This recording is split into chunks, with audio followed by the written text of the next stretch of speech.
a special episode.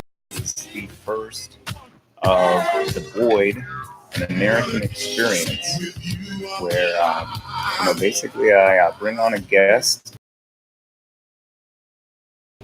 tells us about themselves and a little bit about sort of a concern or maybe a cause or something that they have sort of on their mind that they'd like other folks to know about. And so, hopefully becomes a good find out about her. And if you have something you want to talk about, get in touch with me and we'll schedule you on. All right. So today, special guest, I have with me Anne, and she's going to tell us a little bit about herself and some of the things that are on her mind. And as you can see in the title, the video is called an American Experience episode, Racism in America. So a little question mark there, because it's there's some folks out there that swear that it's not going on, it doesn't happen. But there's a lot of opinions out there, so please jump in, put a comment on Facebook if you're joining us on Facebook. If you're on the YouTube channel, make sure to subscribe and please comment there. I'll be following both feeds. Love to hear from our audience. So, all right, Anne, if you want to go ahead and come on here, tell us a little bit about yourself and what you want to talk about. So my husband and I have adopted twin boys, and they're black little babies. And there's a lot of talk about how we're going to communicate with them and educate them in regards to racism, because we believe that it is out there. We have been unbelievably lucky to not have received any negative feedback so far. Everybody we've talked to has been unbelievably supportive, be it Black people or Caucasian people or Latin people. We've been receiving a lot of positive feedback, but I deeply believe that at one point my children will have to deal with being treated differently because of the color of their skin. And I strongly believe that it is not just an issue with how they are treated, meaning like, they might not get picked for something, or they might simply not get invited to things, but ultimately it could be it could lead to life and death for them, because you do hear all of the stories that are going on with young Black men in our nation. And so we do talk a lot, my husband and I, about how and when we're going to have this conversation with them, because we don't want to scare them, but we want them to be safe.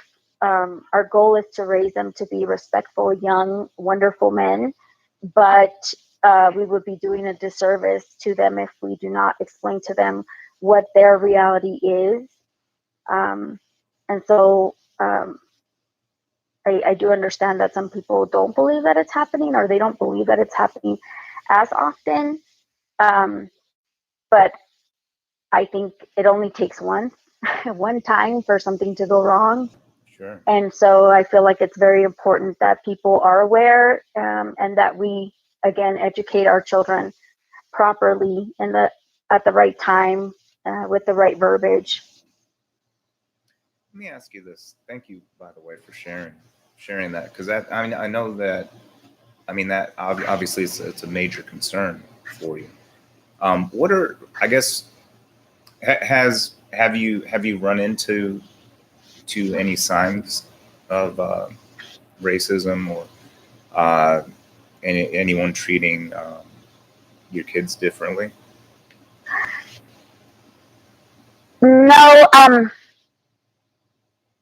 I this goes both ways, right?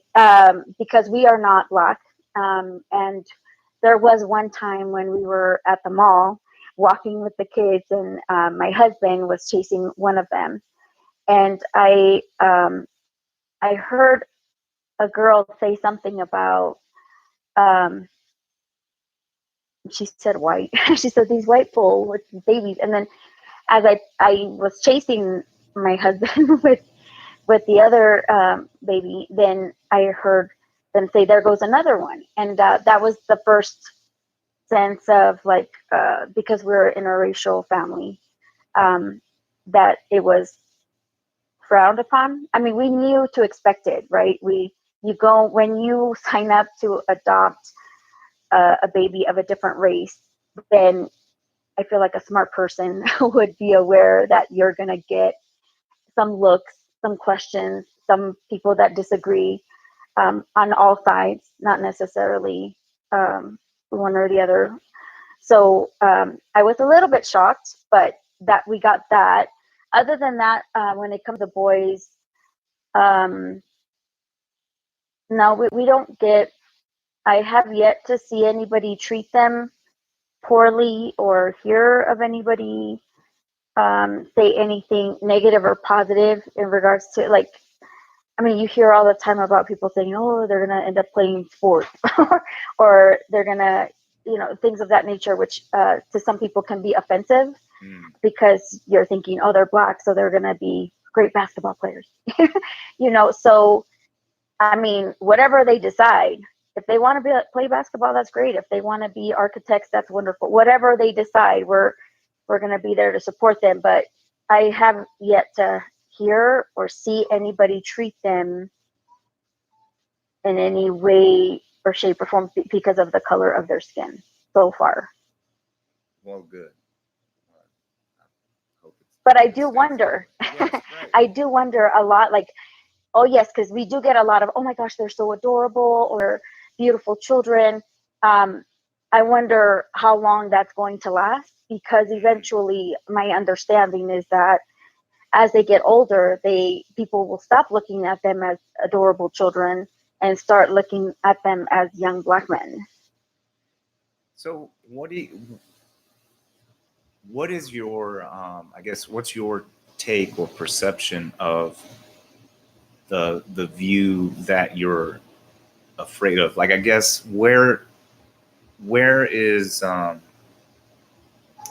you mentioned that you're afraid that these compliments may change into something else. What sort of would motivate that kind of change? Um, the fact that a lot of people they tend to be fearful of black men, and um, a lot of times these children look much older than they are. So just an example, just recently here, there was a case where the police were out looking for, I believe it was two Latin people or two Latin guys. They were looking for them, and in this particular city, and they ran into a child who was 10 years old, a black boy who was 10 years old. He was playing in his front yard or his grandparents' front yard. And the police officer saw him, went straight for him, and pointed the gun towards his head. The kid was 10 years old. Wow. And I did see his image. So I do know what he looks like. And he does look a little bit older. But nonetheless, that was his reaction, to go straight for the gun towards the kid's head. Wow. Without, and he didn't fit the profile of who they were looking for. Right. Just sort of randomly shows up and does this kind of thing. I mean, what kind of effect do you think that would have on a child of his age? Well, I mean, my whole life I've been told to trust police, and I have. even though you hear these stories, but you know that if you need help, that's who you're supposed to go to. But these children, as they're running into that type of situation, I mean, I feel like I don't care how old you are. If a police officer were to pull a gun at me, I would be petrified. Right. So for children to have this type of interaction or this type of experience, it's just unfathomable. Like, it breaks my heart, no matter what race they are. But the reality is that it tends to happen to children of color a lot more often than anybody else. Right. I mean, it's I mean, I guess how am I put this? Do you feel like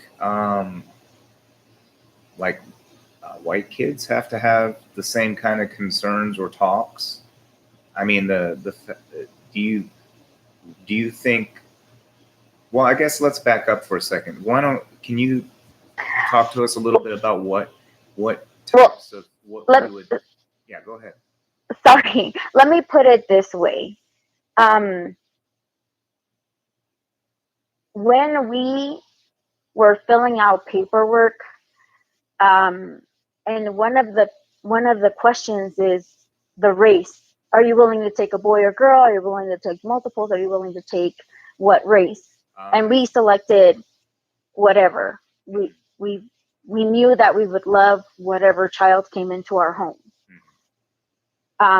But to say that love is love and that love is all that we need to be able to raise any child is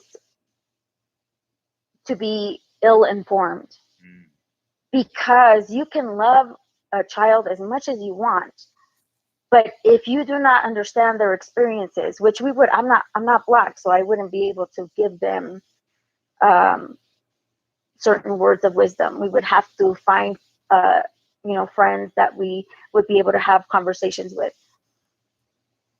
But it was something that my husband and I had to sit down and have a conversation about, because um, if we didn't know what race child we were going to get, so we had to stop and think about, if we get a black child, are we going to be strong enough to do the appropriate type of research to ensure that the child or children know where they come from, that they value who they are, um, that and that they are well informed of what things come up in their future.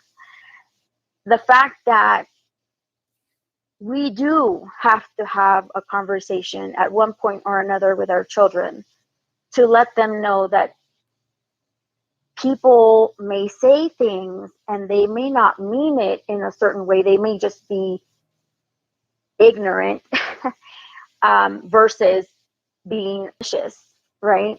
That some people just need to be informed. Hey, man, that's not okay for you to say that, or you might want to rethink how you're saying certain things, because it can be offensive to some people. I know that you may not mean to offend people, but but it is insulting, or it is a racist thing that you might be saying.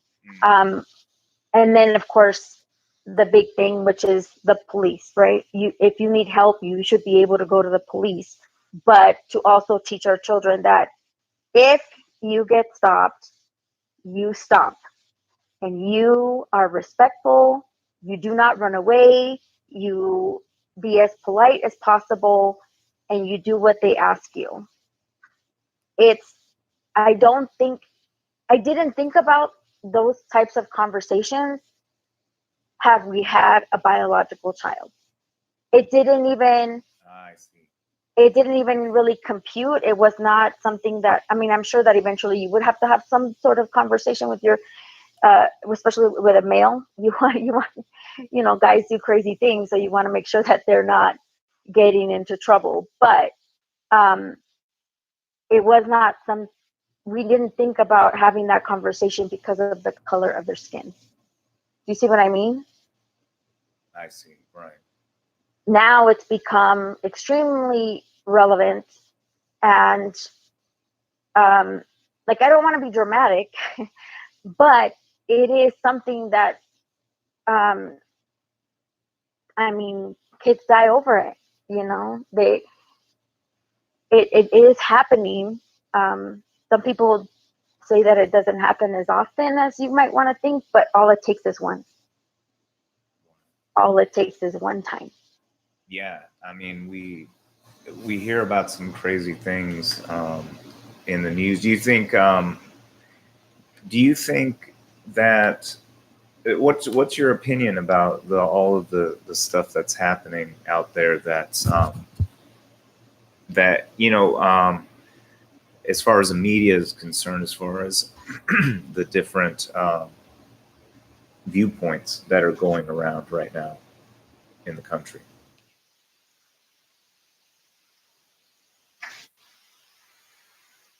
I feel like the reality is that it's happening, um, and that everybody should be informed or aware of what is occurring. Listen, I'm not, I respect the police. I respect authority, and I am going to raise my children to do so, of course. Um, but the fact that we even have to think about it, going through these conversations with children, is, um, it should be a wake up call that there are people out there who are either, maybe they're scared, maybe they're afraid because they don't, um,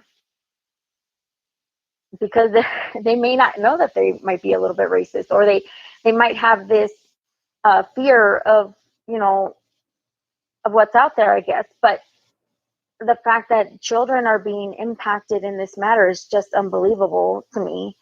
Um, and the way that people react, um, is just, I mean, I don't know. I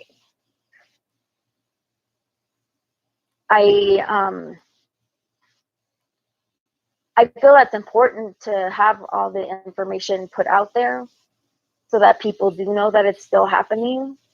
Where do you think the those viewpoints are coming from?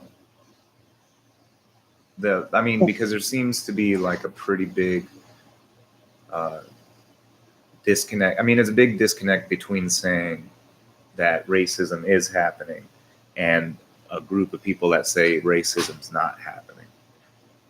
Um, so, like, I yeah, go ahead.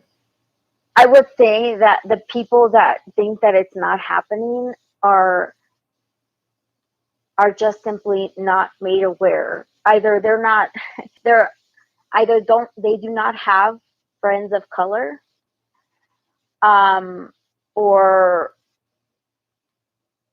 or Do you think that's the major game changer, or do you think that there? What about like I don't know. I Do think you you have think to know black? Do you people. think black people are open to most of their white people about the black experience? Do you think white people could handle a very candid discussion about being black in America from one of their black friends? I think it's how the discussion occurs, and um, I do think that it has to do with how, like, actually maybe seeing it, I guess. Being, I don't really know.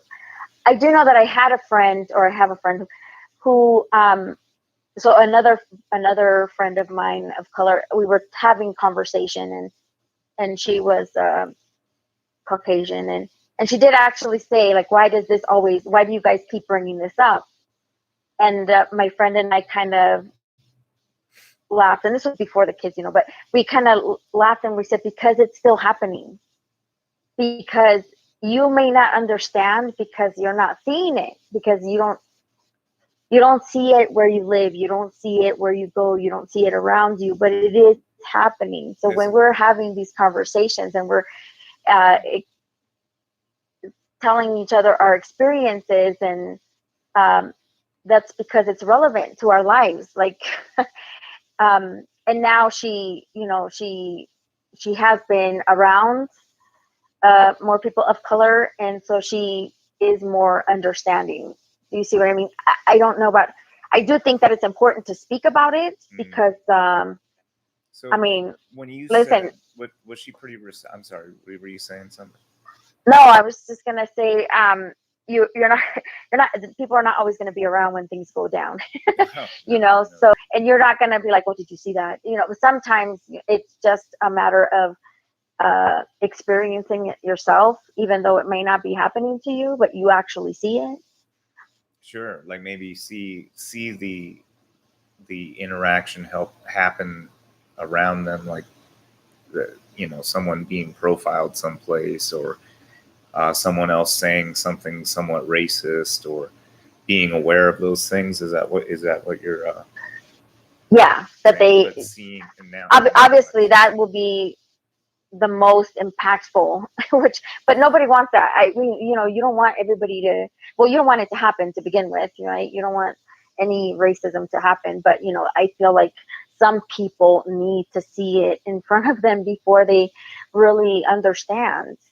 And they might not be denying that it's happening, they just do not understand the impact that it on people, and why people become so, through a racist experience. yeah. I know, I have sort of a weird, I guess, take on race. Being somewhat racially ambiguous myself, you know, I've been able to basically be white, or what they would call in Hollywood white passing, as far as actors go or whatever. So I could play a white guy basically, right? Though I'm half Asian, so my little joke is I'm as white as Obama is, and for some reason that's like so confusing. But from what I understand, he's half white, right? So am I. But because I look so white, it I don't know. I've just considered that, and the reason why that's important is because there's a level of comfort that and when I say white people, I talk about it like there's a whole other like monolith of people, and I'm not really trying to say that. It's the phenomenon of racist white people that still linger around, I guess, put it that way. So white people as a whole, and I wish I didn't have to explain this, but you sort of end up having to explain it. But I guess it goes all different directions. When someone says something that's sort of stereotypical, or if I say something like, I've been around white people where they're not around different races, and they speak sort of openly about people just because they're different races, and I've been around that in Oklahoma, Utah, Colorado, different areas of the United States where that's happened. So yeah, I think there's a lot of folks out there that that just aren't aware of it. They've grown sort of immersed in it, and that's just the natural way of thinking for them. But there's some sort of bad ramifications, when you see someone talking about someone else simply because of their race, and then next thing you know, that person becomes a supervisor, or something like that. Yeah. And so then you have to question, okay, is this person going to consider race or not? And then extrapolate that out to the rest of society. The fact that there could be lingering racism from hundreds of years of racism is like mathematically more plausible than like a bunch of all these white people being, systemically oppressed by black people at this point.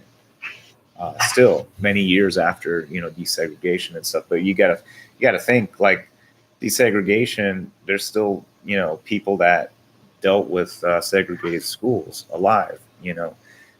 So there's been a long time that this country or at least the inhabitants of citizens of this country have been pretty racist. From the extreme of slavery all the way through Jim Crow and then into segregation and then just the civil rights movement, et cetera. You still have echoes, I believe, from that time, because my whole thing is my sort of mantra for this is rules and laws don't change hearts and minds. Imagine, do you know anybody that's like a Second Amendment buff? Well, I know of a couple people who are all about the Second Amendment, but Sure. I don't really conversate too much about that stuff with them. Sure. I can can get pretty heated, so I try There to keep the peace if I you can. go. So they have very strong feelings about the Second Amendment then, right? Yes. Do you think if, I don't know, there was legislation put in place by, I don't know, we'll say the Democrats, but whatever, right? Just anybody puts in legislation, like Trump puts in legislation saying Second Amendment's not important anymore, and we're going to repeal the Second Amendment. So even if Trump, the Republicans, sent from God savior guy, they even say it. If he repealed the Second Amendment, do you think the Second Amendment lover people, do you think they would suddenly decide that their guns are obsolete and they really don't need them anymore? No, of course not. They would do whatever they could to hold on to them. Sure, right. So even if Trump, the super savior of the right, they want to make an extra. I read today one of his major donors, Miriam Adelson, I think. She wants to see if a book can be added to the Bible called the Book of Trump. For real? What? No. For real deal, Holyfield. Yeah. Oh my Yep. She's that's fake news right there. the wife of the owner of. I think Rupert Murdoch owns it. Adelson was doing something else with Fox. I don't remember anymore. He's a big donor on the right wing, and Trump awarded her a medal or something. I think because she gave him so much money. I don't really remember what the medal was for, but anyway, whatever. So yeah, to my point, they wouldn't change their hearts and minds just because, even if Trump repealed the Second Amendment. So, my take on this is segregation was repealed, and now it's unlawful to segregate based on race or any creed or gender. But just because the law changed doesn't mean people's hearts and minds change. And I think there's been a big gaslight going on, or basically a denial in front of everyone's face about racism in America. And it's like this insidious thing where people, mainly white people, to be honest, right, will say that there's no racism anymore. You get some people like your Candace Owens and those people that talk about that and deny that racism occurs. But I really think it's a real thing. That's just a reverberation or echo from our past. That's still a key tenet in what's happening in our world. Let me ask you this, because it sounds like you have a concern. You mentioned a concern about the police sometimes, but where you really have you have respect for the police and all of that, but at the same time you're like, whoa, what if they overreact to my kids the same way they overreacted to this other person that you saw the news article about? Does that affect whether or not you would call the police at any given time? That's a really good question. I don't think so, because I feel like if I'm there, which is just ridiculous. I mean, I feel like my children, should something happen and they need to call the police, then they should feel as comfortable as I do to pick up the phone and call 911. Do you know what I mean? They should be able to do that. Absolutely. I would not hesitate because I would be there. And it's that's how I've grown up. I have never had to, um, I've never had any sort of issue with the police myself, but um, it is definitely a concern. I don't know about calling the police, like if that would be an issue, although you do hear about that sometimes. But my main concern would be, if they're out and about and they get pulled over or they get um, harassed. Mm. How are they going to react? My main concern is making sure that we teach them how basically survival skills for them. Like How what would you say? What are like some an example? well, you don't run. Okay. You never run. You never run. You always be as polite as possible. Yes, ma'am. Yes, sir. Answer whatever questions they have. Um, Basically, do what they're asking you to do. But the main one is don't run and don't have anything in your hands. You know, I mean, I've been doing I have been watching some videos, and doing some reading on what kind of things to teach them, or I've been seeing other families going through the conversations with both boys and girls, and so young, so unbelievably young. It's just heartbreaking that you have to have these conversations with your children for their safety. Wow. But I mean, I think I may have asked you this, but I can't remember what you said. Would do you believe that parents of white children have to have a similar conversation at all? No, they do not. Hmm. I mean, they have. I think every parent, every parent that has a son has to have some sort of conversation, but their conversation is different than the conversation that we will be having with our children.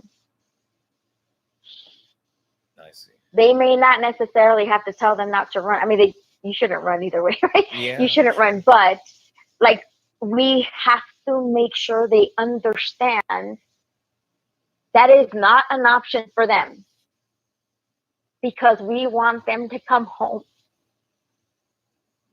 Absolutely. and we want them to be safe. So no run. You do not run from the cops.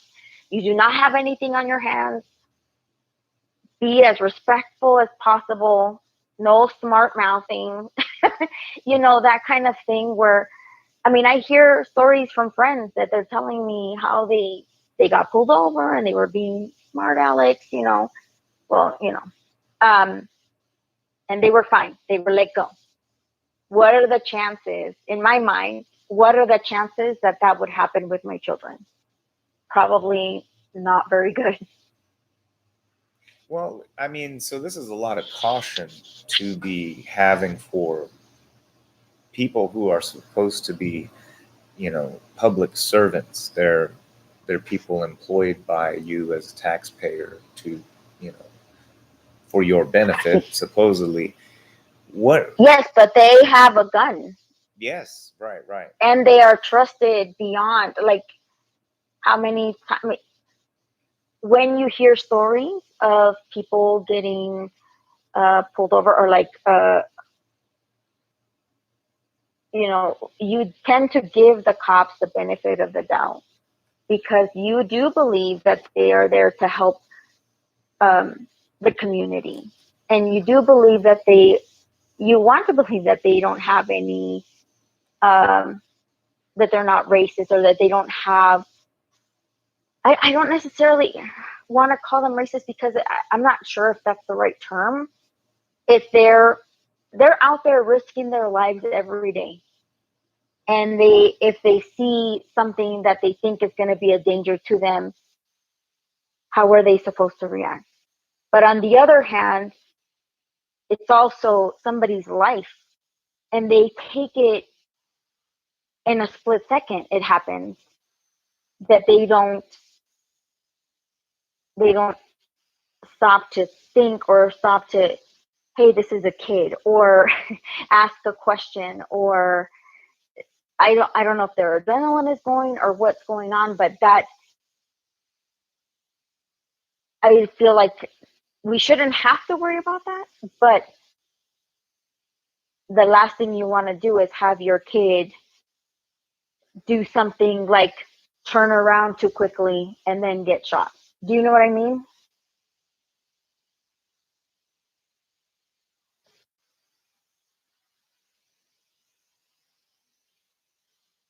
Right, right. Sorry, I had accidentally had my mic off. I was getting some background noise over here.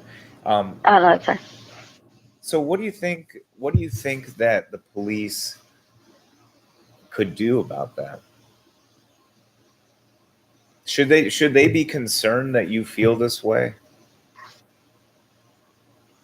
Do you think? I mean, Yes. as someone who is part of the public, who funds their entire existence. Yes, I do believe that they should be concerned about. I'm obviously not the only person that feels this way. There's a lot of other people that have had to deal with this all of their lives. We have just started. Our children are small. We have, not to say that I didn't know these things went on. I feel like I have been well informed. I grew up. I grew up in a project, so I have some idea of what life is like out there. Mm. But I have been very lucky. I've never, like I said, I've never had any issues with the police. I've never been pulled over, even though I did live in the projects and things went down. But I never was afraid of the police. But I know that there are people out there that have had to deal with this their whole entire life. And their whole families have had to worry about it. When you say worry about it, what do you mean specifically about treatment by the police or racism in general? Both. Both. I see. Both. Absolutely both. Yes. What about this whole blue line movement? Does that affect you at all when you see people with like blue line stickers and sort of like all this like pro cop paraphernalia? If I know that you're not anti-police, so I'm not implying that, but I'm just wondering if, because to me, on one hand, the police should definitely be concerned that you're so concerned about the police when they are supposed to protect and to serve you and your family. But at the same time, well, let me ask you this: do you think police are held accountable for their actions when they do make mistakes, or maybe not even mistakes, when they, do make some heinous violations? I think it depends on where they work. So I have been listening to other podcasts, of course, and they talk about what was it? I think it was in Pittsburgh, or oh geez, I don't remember. But there's certain places where if there is a complaint against a police officer and nothing gets done in a year, that report is closed and sealed, and nothing goes on with that. Nothing happens. Wow. So they are not being held accountable. So I believe it does happen. Does it happen where I live? I'm not sure.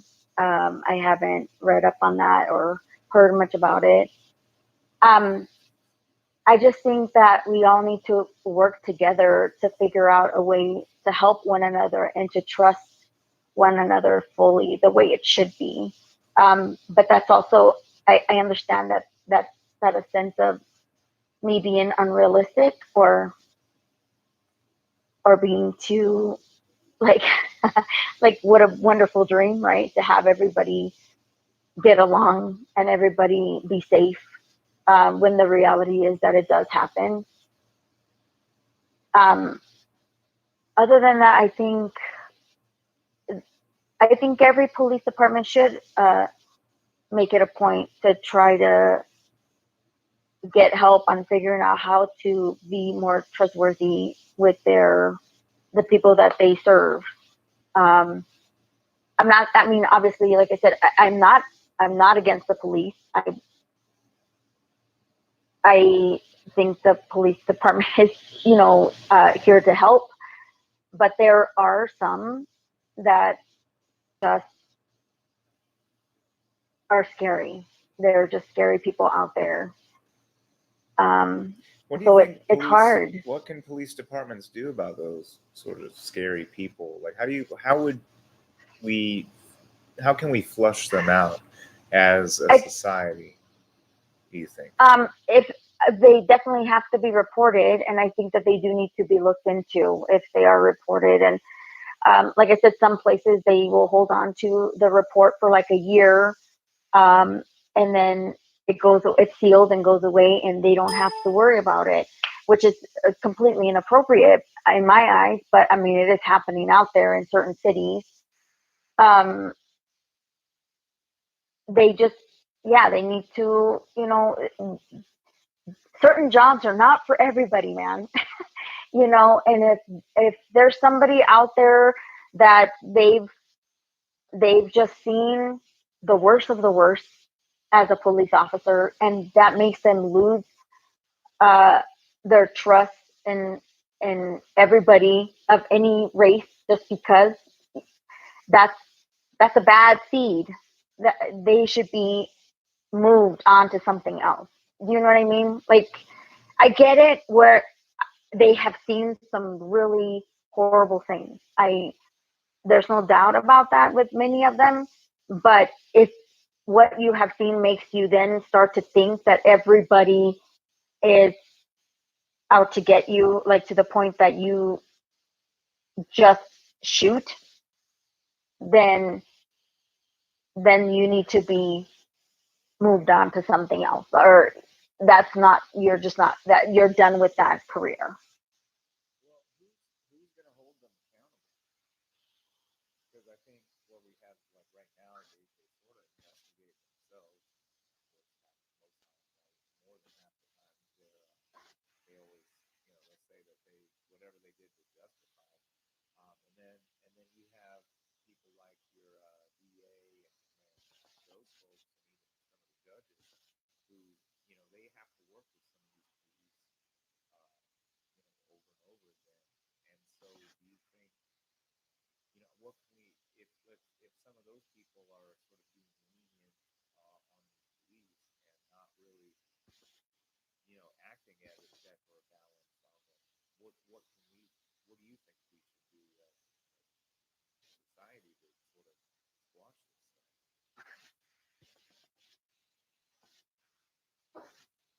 I'm so sorry. I can't hear Oh no, you. sorry. Sorry about that. No, it's my fault. My fault. I was just rambling about this question. Had the mic off. Like I said, I had this drone going on in the background. What was I Oh, gonna say? The yeah, the you know what? Now I can't remember. But I'm sorry. I'm really sorry about that to mess up the discussion like that. Um, what what can I think so. Is here? I don't. I'll tell you how I'm feeling about something, and I'll try to articulate a question out of it. I feel like that like if a I don't know.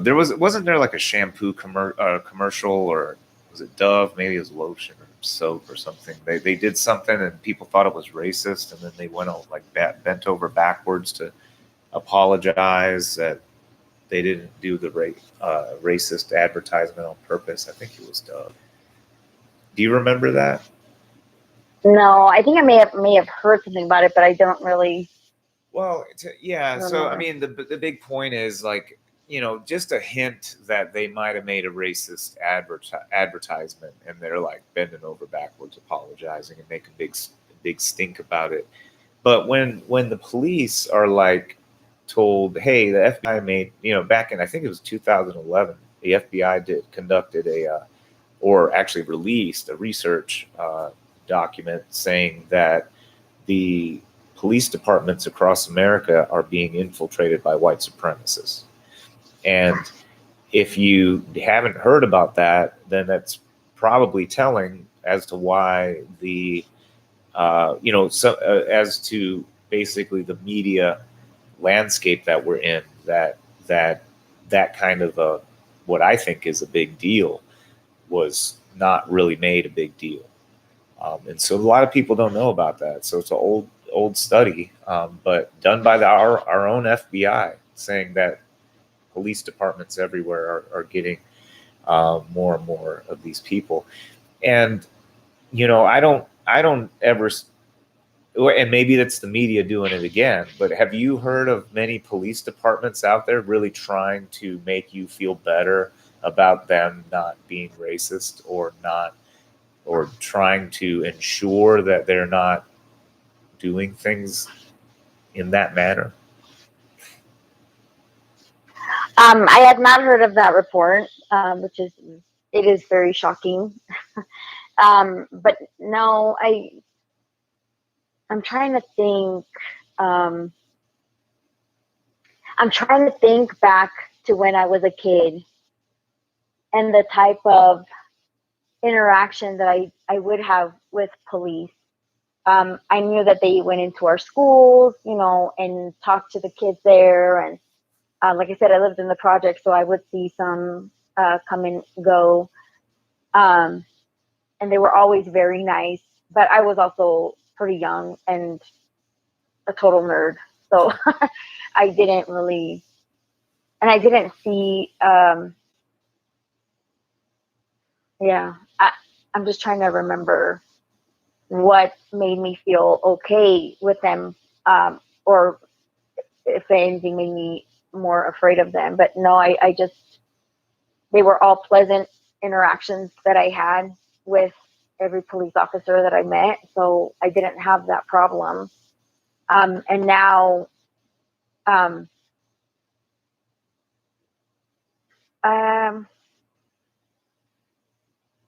I don't know. I mean, you see funny things on Facebook, like police officers dancing with kids or that kind of thing. But I don't know if that's just, I don't know if that's supposed to make people feel better.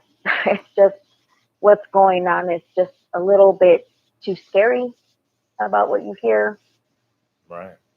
I don't hear as much about what they're trying to do to make things better. Although I did hear about police stations asking for more body cameras, that they want to make it mandatory that they wear their body cams, and to make them available to more police officers throughout the U.S., which I think would be good, so long as they don't turn it off. Yeah, I mean that's the thing too. I actually had a friend of mine recently died at the hands of the police, and they didn't have body cameras on. I mean, there was like 6 or 7 of them that ended up showing up. No, none of them had body cameras, and they shot him in his car. Said he had a gun. So it's like, and as a friend of his, looking at it, seeing the story, what am I going to do? This is old news now. By the time I see it, police have already. I mean, what am I going to do anyway? You know, and then you feel sort of powerless about it, and then people just sort of trust what the police said. And I wish that we could just simply trust it, but I think a lot of police departments, pretty much all of them, have somewhere in their history, I can almost guarantee it, that that they've covered something up that they've done. And instead of coming clean, you would hope that a government public entity would do something like that, but they sort of close ranks and protect their own and things like that. Now there's probably a couple here and there that are above board and do everything by the book, but I don't know. I doubt that a lot of them are like that, because people get to know each other as they work together, and the book starts to sort of dissolve away as you become closer and closer pals with the people that you're working with. And next thing you know, you got some upper ranking, or I don't know, hotshot officer that ends up being a racist. And if they're in a position of control, or even if they're not, they might be vindictive or something. Someone might not want to report them or discipline them or whatever. And that gets sort of scary. The story I read was of the police station actually asking for the body cam, which was very,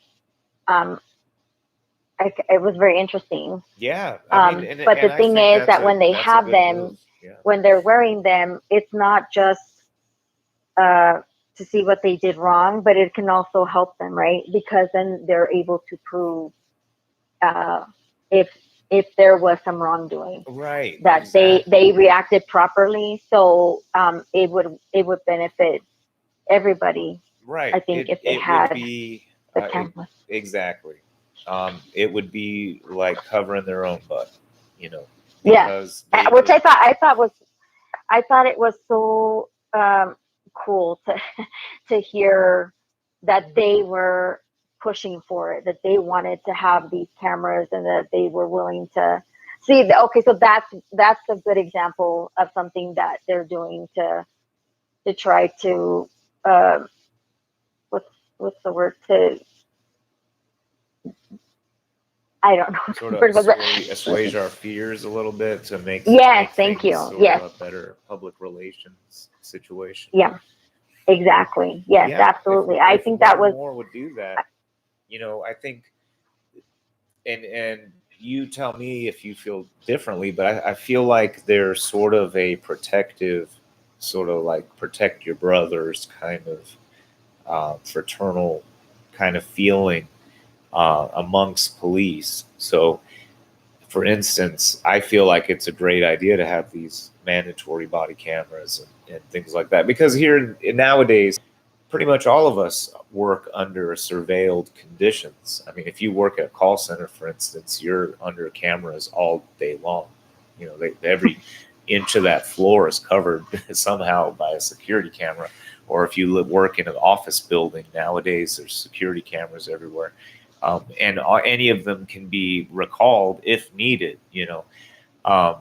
so we're all being recorded when we're working. And so if, and maybe it's not as intimate as a body camera, but at the same time, the stakes are high, right? Like you said, there's just, it's a matter of seconds. Sometimes things can happen. And so I definitely think that it's a good move, but at the same time, do you think, let's say they did catch something on camera and maybe someone has, I don't know, a racial bias and still, freaks out and does something.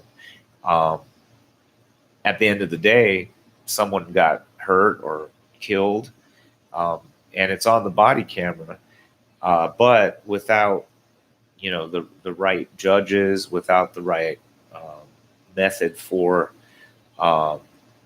holding police accountable, then that still becomes a question of whether or not, you know, something will really happen. Or they have there's some police departments out there that have mandatory body cameras, but they only release the footage upon approval of the police department. Which, you know, that doesn't make sense to me. Yeah. I don't know. That's tough.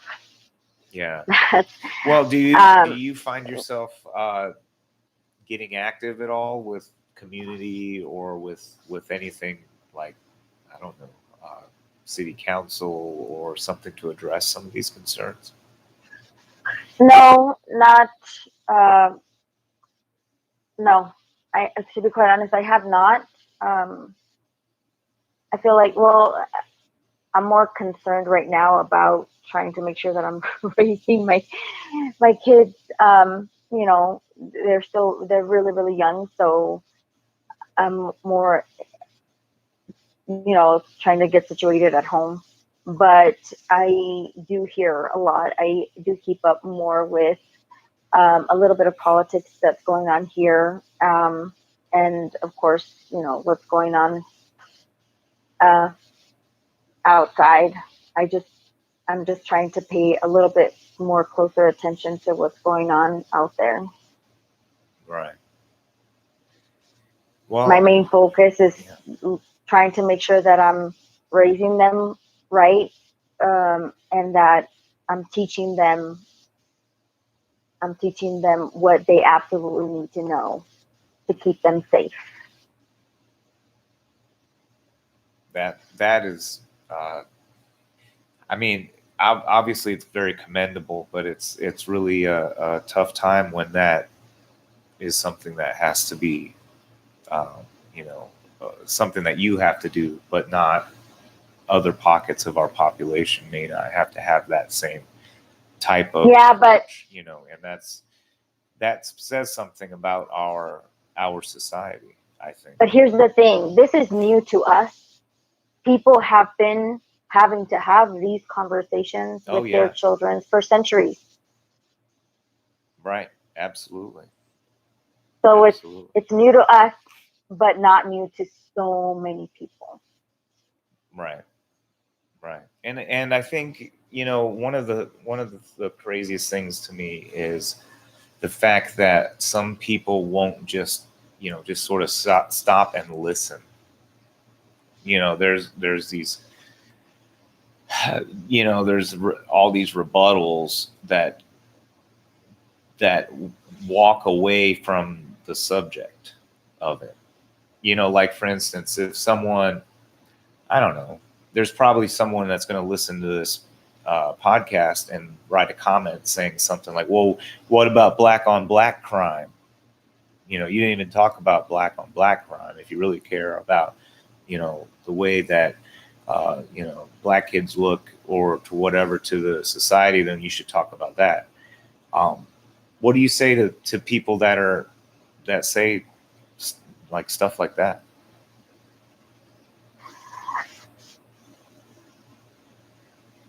Um, Or would you even bother addressing them? Because I don't know. Well, I mean, there are people out there. I see these kind of comments. I've talked to these kind of people that say stuff like that. Whenever you try to bring up, hey, I'm concerned that this condition exists at all, that I have to be worried. That's, you know, something that's real. You know. I, you know what? The thing with that is that it's with any race, with any race. When kids are out there, does it matter that they're, you know, that they're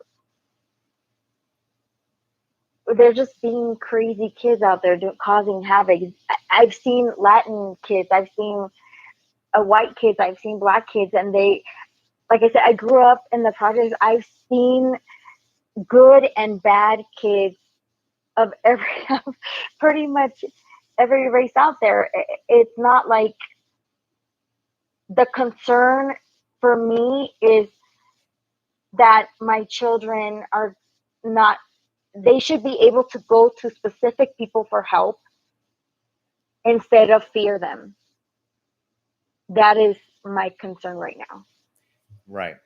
And When and they I get older and they start hanging out with kids, and no matter what the kids are, if I think the kid's bad, I'm probably going to say something, because I don't think I can just sit back and I can't just sit back and watch my kids make a mistake. You know what I mean? I would have to say something like, "Ma, you know, absolutely. I don't know about this guy." But when it comes to, I should be able to say to my kid, in case of an emergency, or if you see a cop, you can say hi to them, or you can go up to a cop and ask for help, instead of eventually possibly having my children be afraid of police because of what they hear in the news or what they see that is happening in society.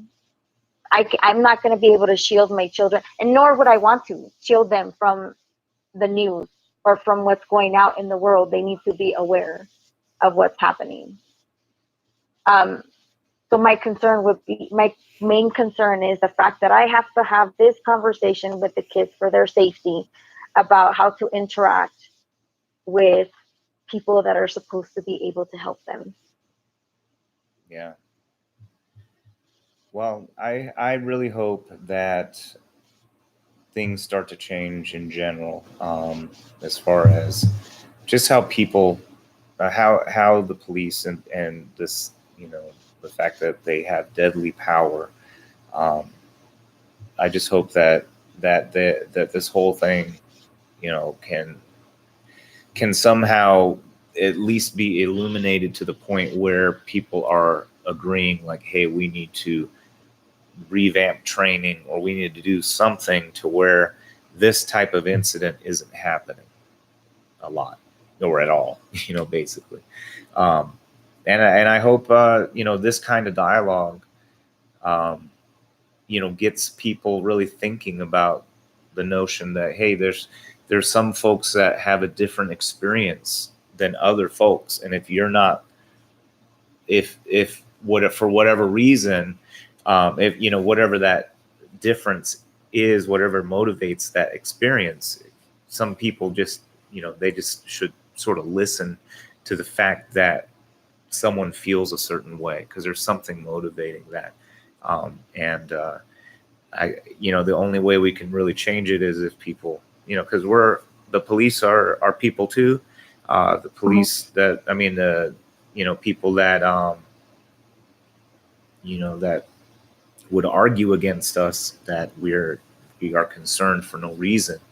Um, those folks are people too. So, you know, there's some way that we can all sort of understand that this, that, I don't know. I just, to me, it's hard to understand when you try to illuminate something, like you sharing your experience and your concerns with us. That still, after all of this, some people would sort of dismiss it all as if it was just, you know, it's all because of the left-wing media, or it's all because of, you know, the bunch of liberals don't like police or something like that, you know. And it's really frustrating, because these are real concerns in real life, not like a jokey joke, like, hey, I'm on a political team, right? Yeah, I just think if everybody was more open-minded and understand that not every, like you said, not everybody has the same experience, and um, we just need to figure out a way to work together so that everybody can feel as safe as possible. I mean, it's hard to believe that it's 2019 and this kind of stuff is still going on. And I mean, these are bigger issues, right? There's a lot of little things going on that um, that just shouldn't be the case. Oh yeah. It's just You would think crazy. things would change for the better over time. Why why now? Do you think there was a time, like when you were a kid, was it different? Was it better or worse or same? It's kind of hard to think about that in that sense because of where I grew up and where I am at now. Mm, Um, it so I mean, where I grew up, there were drug deals going on, mm, and I lived in a nice, in a very, it was it. Sorry, I've been to different projects, and we lived in some pretty nice ones, which sounds so weird, but um, I still like I knew when I was walking home from school that guy, that's the guy they go to buy drugs from. And I knew that this other guy over here was his friend and he was keeping an eye out for the cop. Like I just knew.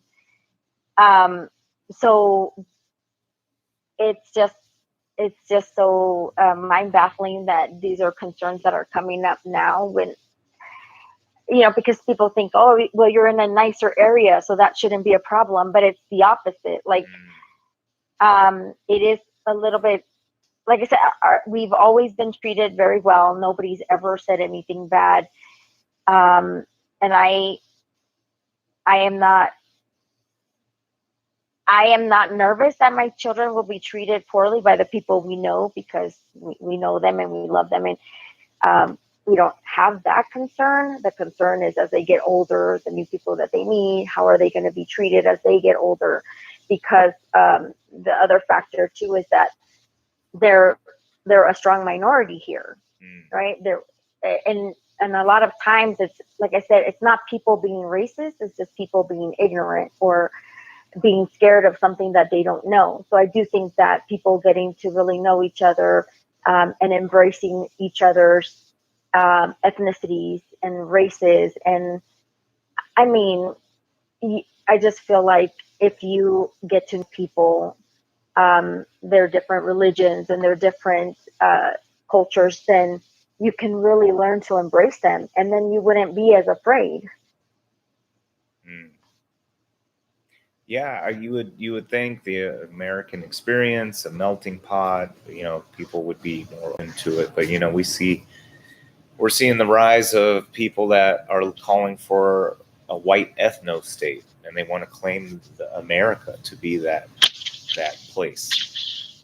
Believe it or not, and they're walking around gaining supporters, and they're on the news, and people are talking to them as if they're normal people. Um, it's crazy. Yeah, in 2019, those people are on the news. Or even then, it's like you're getting more exposure to stuff like who was it the remember that white lady that called the police on black people barbecuing. She's like Yes. Barbecue Betty now, and then there's like Permit Patty calls the police on a little black girl that's selling water without a permit. Yeah. And what a waste of time and services. The police have way better things or more important vital things to take care of Oh yeah. than Oh, for such sure. For petty sure. things. But it's just the fact that that exists. There was one where there was a guy. It turns out he worked for YouTube as a software engineer. He's calling the cops on this black guy that's waiting for his friend, and he's just waiting by the door for his friend to show up, and he ends up calling police. And his kid's like begging him to go, like, "No, don't do it, Dad. Let's just go. Let's just go." And he won't do it, and he's going to call the police. And then the guy's friend shows up, and it turns all embarrassed and red. And but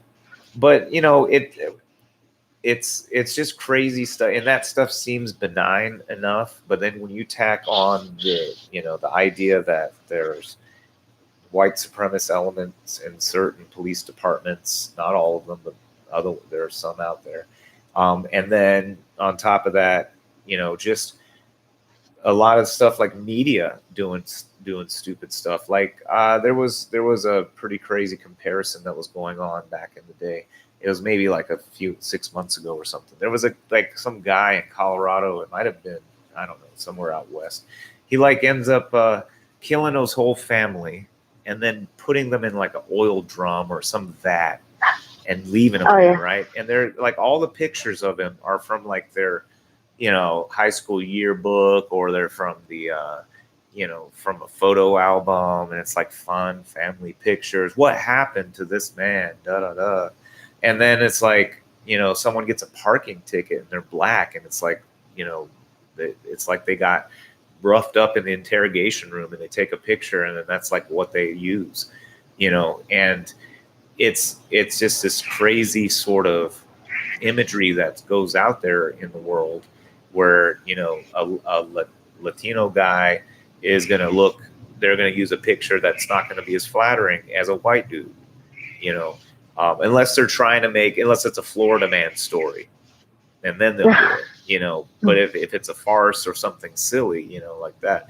But, I think those kinds of things even subliminally shape people's perceptions of who does what and when, and who should be looked at in a certain way. Do you see something similar going on? I have actually, I did actually look at that comparison. I did hear about that, and I thought it was interesting. I mean, I didn't really pick up on it before, but once I saw that, I was like, oh, that is kind of weird that they would do that, because it was funny enough. It was the same story of that guy that killed his family. But I mean, I didn't really think about it until then, and it was very interesting to see that was the case. But I mean, most of us aren't thinking about that kind of stuff until we're sort of made aware, and our minds are sort of jarred out, and like, whoa, wait a minute. And now moving forward, it's like, oh, okay, now let's see how they present this guy. This guy's in trouble. What's his race? Okay, how are they going to show him? Are they going to show him in a nice way, or are they going to show him in a shitty way?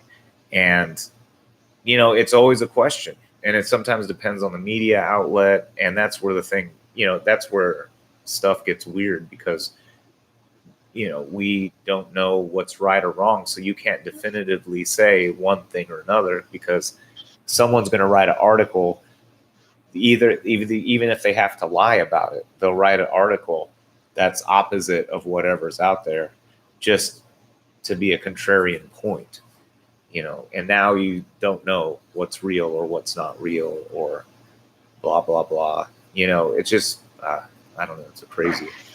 Well, I remember a time when, well, at least how I was taught in school was that the news just gives you the facts.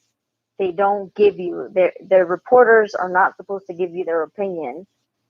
And now I hear opinions all over the place all the time. And it makes it I can see why it would be so confusing, the information that goes out there, because you're not simply getting the facts so that you can form your own opinion. You're getting the actual opinion of the reporter or that station. Sure. Yeah. I mean, everyone seems to have an agenda too. So yeah, I mean, it just gets confusing. And so you end up with people that adamantly believe like there's no such thing as cops that are racist. And then there's people who believe like, hey, there's a possibility that someone's going to be a racist cop, or act in a way that's not appropriate. And, somehow, some way, these two things exist. And the sort of crazy thing to me is, we existed in a time where, some people adamantly believed it was okay to own other people, and some people believed it wasn't supposed to happen. And that was a full on, accepted paradigm for hundreds of years. And then eventually it broke. So there's got to be a point. I'm not saying that they're, equal in magnitude to each other, but you start to see a almost separate reality or moral framework or whatever you want to call it between certain people within the society. And it makes me really wonder where things are going. Have you heard anybody even on the joking level talked about an upcoming civil war in America? I think I heard something about it on a podcast, but that's it. Nobody that nobody that I know has ever said anything to that effect. Yeah, I mean, At least not in front of me. yeah, Not in front of me. So. that's well, yeah. I mean, I wonder. I'm wondering, like, for some reason, I end up hearing just random people, random strangers, even that I've just met, eventually meandering into talking about upcoming civil war. But I don't know why. Probably because subject matter somehow that I'm talking to them maybe is different than what you're talking to them about. Um, so but it's good that you're not hearing people talk like that. But yeah, you'd be surprised how many people, at least in Florida area, that I run into, or even in Virginia, I ran into some people. They were like convinced that there's an upcoming civil war somewhere going to happen. I can't even imagine what that would be like. If you can imagine your drive to work, would you even drive to work if it was Civil War time? Like, how did that, right? Like, how would that even work? I don't even know. Like, would highways be open? Would people, like, would you still have like the dollar store? Would it still be open? Like, I don't know, weird stuff. Like, when they talk about this stuff, I don't think they're thinking it through all the way. Like, would we still have power? I don't know. Oh my gosh, Crazy people. that's a scary thought.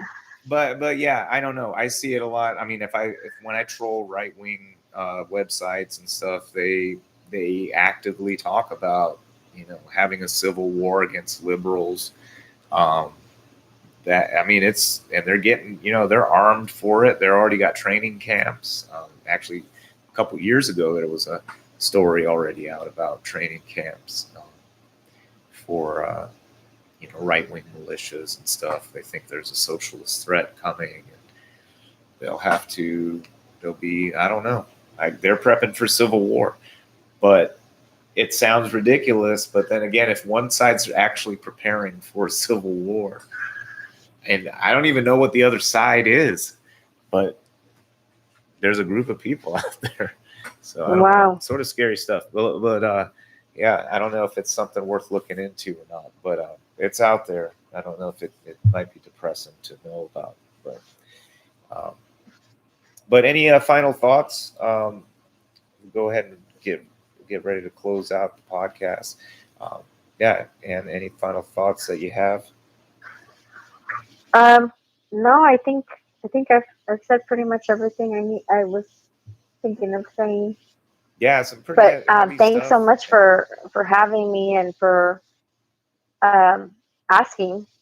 Oh, absolutely. Oh, there's one viewer that was actually commented. A guy named Mark Medalla, old friend of mine, it says just a statement. Despite what you see on news and social media, I believe people are doing the right thing and respecting each other. And I would wholeheartedly agree with that. But here's the thing: go to the Atlas Society Facebook page. Those guys, they say selfishness is a virtue. So is the right thing the same thing to the people that are like that? I don't know. Like, I don't know. But I believe that, yes, I believe in the human spirit, that we're all, empathetic and good to each other deep down. And I just hope that we find leadership and representation and people in power, including over police and other people with armed power, that they become more empathetic. And I don't know. I think if everyone would just chill out and listen to each other and give each other some space, I think we'd all be able to work together well. But Ann, thank you so much for joining us. And if you ever want to come on again, make sure to hit me up. We'll have you on. We'll talk about whatever you want. Thanks, James. Absolutely. And everyone, thanks for tuning in to another episode of The Boyd. And we will be back on Wednesday. Play a rhyme that's less than stupid. Never play a rhyme, play a rhyme that's never play a rhyme that's less than stupid. Never play a rhyme that's less than stupid. Never play a rhyme that's less than stupid. Less than stupid. Stupid.